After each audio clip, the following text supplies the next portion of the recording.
बहुत ही अलग तरीके की गुब्बारे जैसी फुली फुली सुपर क्रिस्पी कचौड़ी बनाएंगे, जो हम डिफरेंट तरीके का चटपटा स्टफिंग के साथ बनाएंगे, जिसे आप चाय के साथ खा सकते हो, ट्रैवल में भी साथ लेकर जा सकते हो। 3 से 4 दिन तक बिल्कुल ख़राब नहीं होगी, या फिर कचौड़ी चाट बनाकर भी एंजॉय कर सकते हो। 1-2 टिप्स ध्यान में रखकर बनाएंगे तो एक भी कचौड़ी ना फटेगी और ना तो ऑयली बनेगी। और अभी मुंबई का वेदर भी चेंज हो गया है, तो इस तरह की कचौड़ी मिल जाए तो मज़ा ही आ जाएगी। मस्ट ट्राई रेसिपी है, तो ज़रूर से बनाइएगा। जय जिनेंद्र सभी को। तो चलिए आज की मज़ेदार रेसिपी शुरू करते हैं। तो सबसे पहले हम कचौड़ी का आटा लगाएंगे, तो उसके लिए मैंने यहाँ 1/4 कप सूजी ली है, और ये जो हम उपमा बनाने के लिए सूजी यूज़ करते हैं वही सूजी ली है।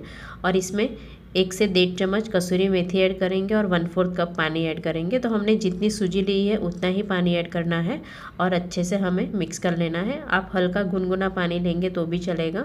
अब इसे हम 5 से 7 मिनट के लिए साइड में रख लेंगे और आटा लगाकर तैयार करना है। तो अब हम परात में 1 कप मैदा ले लेंगे। आप चाहो तो गेहूं के आटे से भी बना सकते हो। साथ में 2 टेबलस्पून बेसन ऐड करेंगे। तो थोड़ा सा बेसन ऐड करने से कचौड़ी का टेक्सचर बहुत अच्छा आएगा।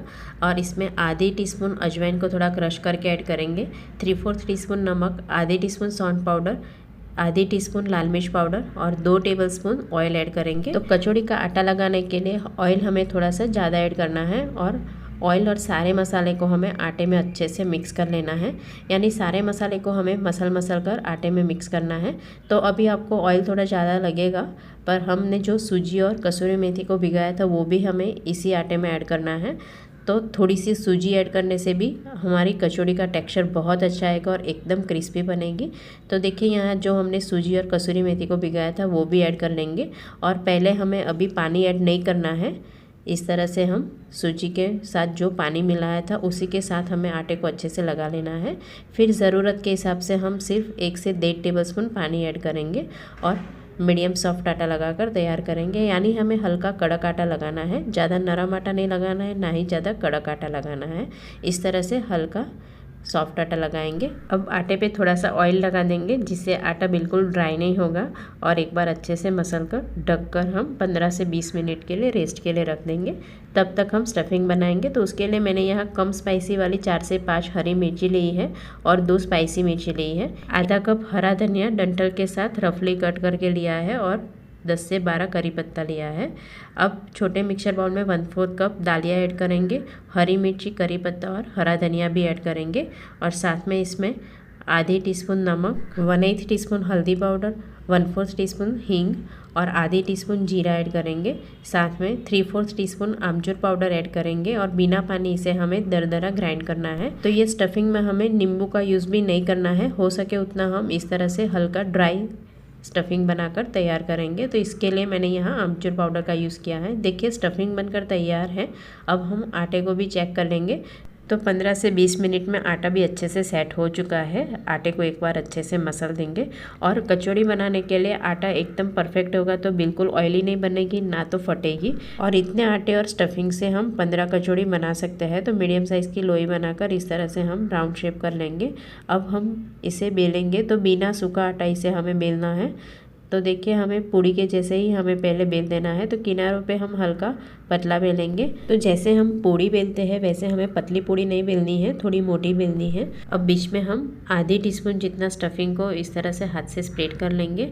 और जैसे हम कचौड़ी फोल्ड करते हैं वैसे हम साइड से एक एक प्लेट्स लेते जाएंगे और अच्छे से पैक कर लेंगे। तो यहाँ कचौड़ी का आटा परफेक्ट होगा, तो आपको पानी लगाने की भी ज़रूरत नहीं पड़ेगी और अच्छे से पैक कर लेना है। तो देखिए ये कचौड़ी को हमने फोल्ड कर लिया है। अब इस पे हम सिर्फ 2 से 3 बेलन को इस तरह से चलाएंगे, जिससे स्टफिंग अच्छे से पूरी कचौड़ी में स्प्रेड हो जाएगा और हमारी कचौड़ी फोल्ड करके तैयार है। इसी तरह हम सारी कचौड़ी को फोल्ड करके तैयार करेंगे।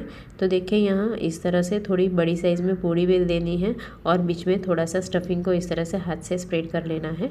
और किनारों पे भी हमें पानी लगाने की ज़रूरत नहीं है। और एक एक प्लेट्स ले लेंगे और अच्छे से कवर करके हमें फोल्ड कर लेना है। और जो भी एक्स्ट्रा आटा है उसे हमें हटा लेना है और फिर इस तरह से हाथ से थोड़ा स्प्रेड कर लेंगे, जिससे स्टफिंग पूरी कचौड़ी में अच्छे से स्प्रेड हो जाएगा। और 2 से 3 बेलन लगाएंगे तो ये कचौड़ी भी तैयार हो जाएगी और ये कचौड़ी बिल्कुल फटेगी नहीं। तो हमें इस तरह से कचौड़ी बेल कर इस तरह से प्लेट में रख लेना है। आप चाहो तो सारी कचौड़ी को एक साथ में फोल्ड करके भी हल्के गिल्ले कपड़े पे रख सकते हो, जिससे कचौड़ी बिल्कुल ड्राई नहीं होगी और अच्छे से फूलेगी। अब कचौड़ी फ्राई करने के लिए ऑयल गरम कर लिया है। ऑयल मीडियम गरम होना चाहिए और कचौड़ी ऑयल में डालने के बाद इसे हम 30 to 40 सेकेंड के लिए ऐसे ही रहने देंगे। वो अपने आप ही कचौड़ी जैसे फूलेगी वैसे ऑयल के सरफेस पे आ जाएगी। फिर हम जाली की मदद से पलट पलट कर क्रिस्प होने तक फ्राई करेंगे।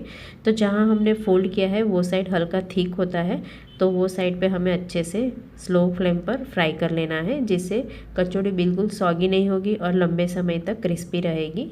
तो एक बैच फ्राई करने के लिए 7 से 8 मिनट लगेगी और स्लो फ्लेम पर ही फ्राई करना है, जिससे ये कचौड़ी अंदर तक अच्छे से क्रिस्प होगी।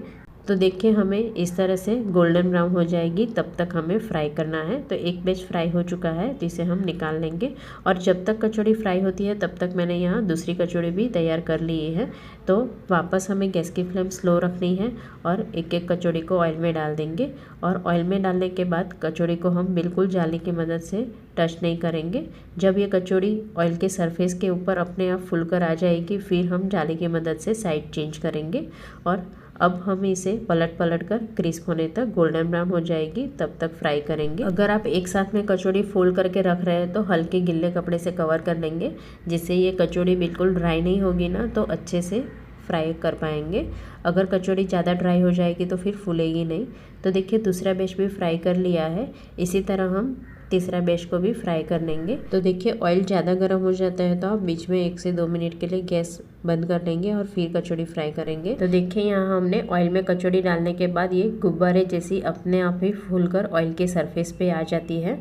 और जब तक ऑयल की सरफेस पे नहीं आएगी तब तक हम जाली की मदद से बिल्कुल टच नहीं करेंगे। अगर कचौड़ी हाई फ्लेम पर फ्राई करेंगे तो कचौड़ी के लेयर्स के ऊपर बबल्स आ जाएंगे, कचौड़ी अंदर से सॉगी रह जाएगी और अच्छे से क्रिस्पी नहीं बनेगी। तो फ्राई करने वक्त भी हमें अच्छे से ध्यान रखना है। तो देखिए यहाँ सारी कचौड़ी फ्राई कर ली है। कचौड़ी को तोड़कर भी देख लेंगे, तो देखिए आवाज़ सुनकर ही पता चल जाएगा कि ये कचौड़ी कितनी क्रिस्पी बनी है। तो ये कचौड़ी को आप गर्मा गर्म चाय के साथ भी खा सकते हो, बहुत ज़्यादा टेस्टी लगती है। या फिर बच्चों के टिफ़िन या ऑफिस टिफ़िन के लिए भी दे सकते हो, या फिर ट्रैवल के लिए भी लेकर जा सकते हो। 3 से 4 दिन तक बिल्कुल ख़राब नहीं होगी। या फिर इस तरह मीठी चटनी, सेव और चाट मसाला डालकर कचौड़ी चाट बनाकर भी आप एंजॉय कर सकते हो। तो एक बार ज़रूर ट्राई करना, बहुत ज़्यादा टेस्टी लगती है।